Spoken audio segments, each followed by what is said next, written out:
Virgo, pay attention to who goes quiet when things start going well for you.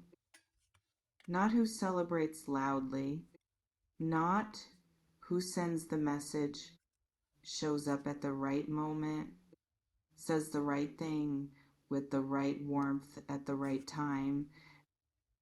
Pay attention to the other ones, the ones whose energy shifts when yours rises, the ones who were comfortable, remarkably, consistently comfortable with you exactly as you were when you were smaller.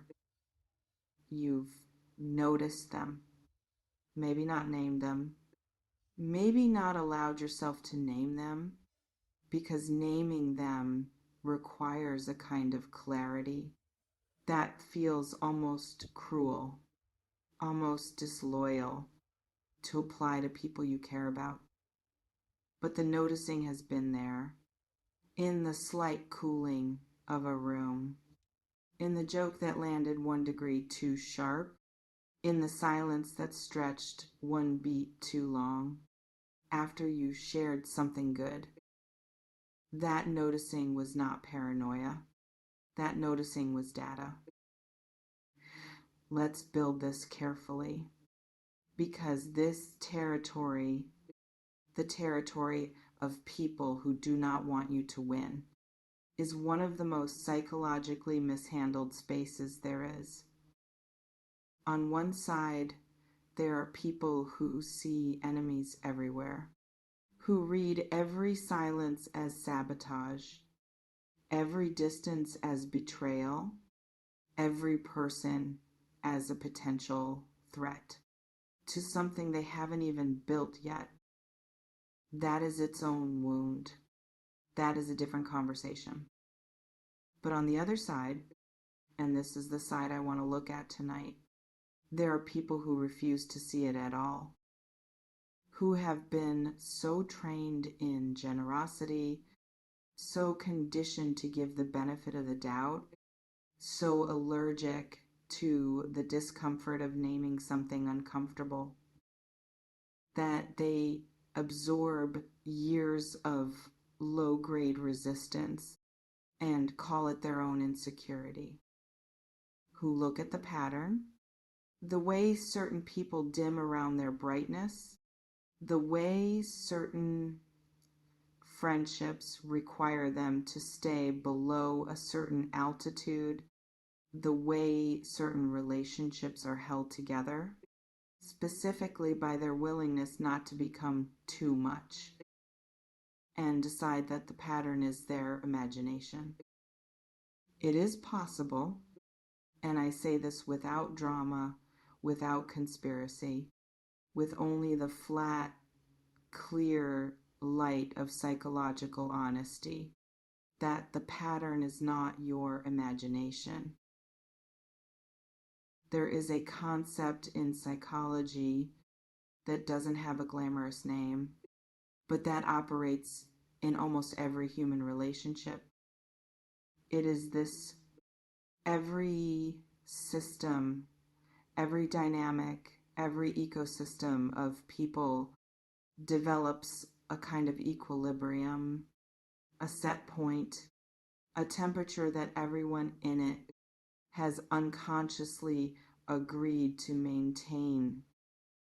And when one person in that system starts to change, starts to grow, to rise, to move towards something the system didn't account for, the system pushes back, not always consciously, not always maliciously, sometimes with the best intentions in the world, sometimes from people who genuinely love you and are genuinely, unconsciously terrified of what your expansion means for the world you built together. Because if you become more, if you rise, if you win, if you step into a version of yourself that the current equilibrium cannot contain, then the equilibrium has to change.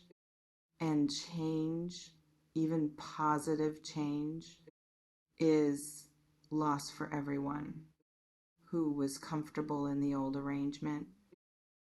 This is not evil. This is human, but it is also, if you are not watching for it, one of the most effective forces that will ever work against your becoming. Now, the harder thing, because the person who doesn't want you to see this, the one this title is really about, is not always outside you. Attends, stay with me here, because this is the part that matters most.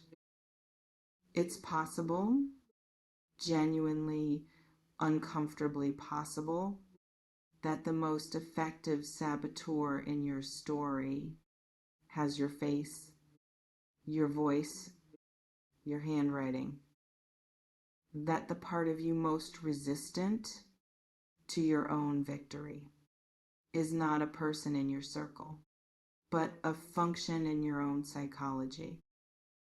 A function built, most likely, from something old, from a time when being visible was dangerous, when winning meant someone else losing, and that someone else's loss had consequences for you, when making yourself small was the most intelligent strategy available to a version of you that had very few other options.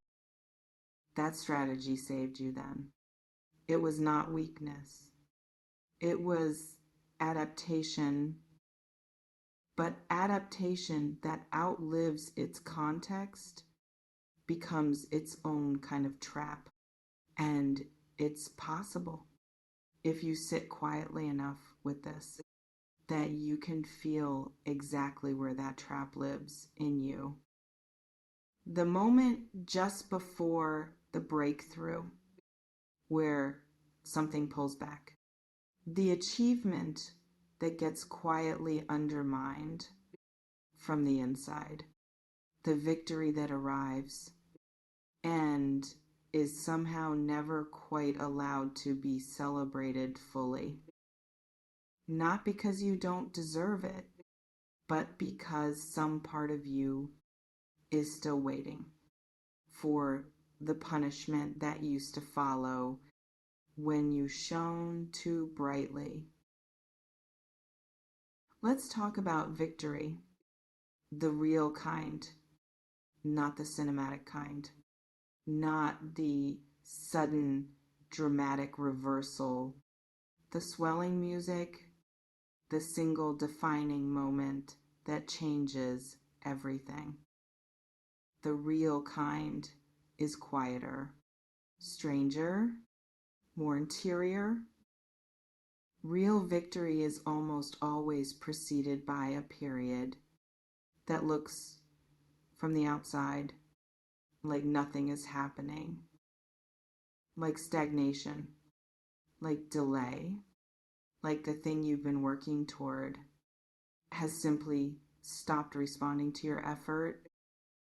And it is precisely in this period, this desert stretch of apparent stillness, that most people turn back, not because they lack talent, not because they lack desire, but because the stillness feels like an answer, feels like the world confirming what the inner saboteur has been whispering all along.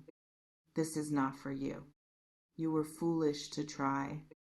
Go back to the arrangement where everyone was comfortable. And it's possible, as you listen to this, wherever you are in your particular stretch of desert, that you are in that period right now. That the victory this title speaks of is not visible yet from where you stand. that the ground beneath you shows no obvious sign of what is moving beneath it. But underground movements are still movements. Roots growing in darkness are still growing. The earthquake you cannot yet feel is already reordering things in the deep structure of your life. The stillness is not an answer. It is a threshold. C'est étrange, mais j'ai l'impression que the victory that is possible for you is not the one you've been picturing. Not because it will be less, but because it will be different, because the version of winning you constructed in your imagination was built by the version of you that existed before this stretch of desert, before whatever this period has asked of you, before the refinement that difficulty performs on a person willing to stay in it. And what emerges from the desert is rarely what entered it. It is something leaner, something that has learned to carry less because it has discovered what actually matters. Something whose victory, when it comes, will not look like the performance of success, but like the deep, structural, quietly unshakable knowing that you became who you needed to become to receive what you've been moving toward. That kind of victory cannot be taken, cannot be undermined by the system's resistance, cannot be sabotaged by the inner voice that learned smallness as survival, because it doesn't live outside you where those forces can reach it.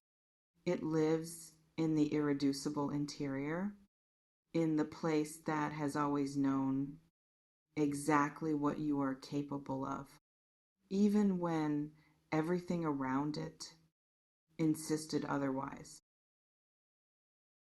Laissez-moi ralentir un instant, because I want to ask you something that requires real honesty, not the performed kind, not the answer you'd give in public, the kind that lives in the body, not in the head.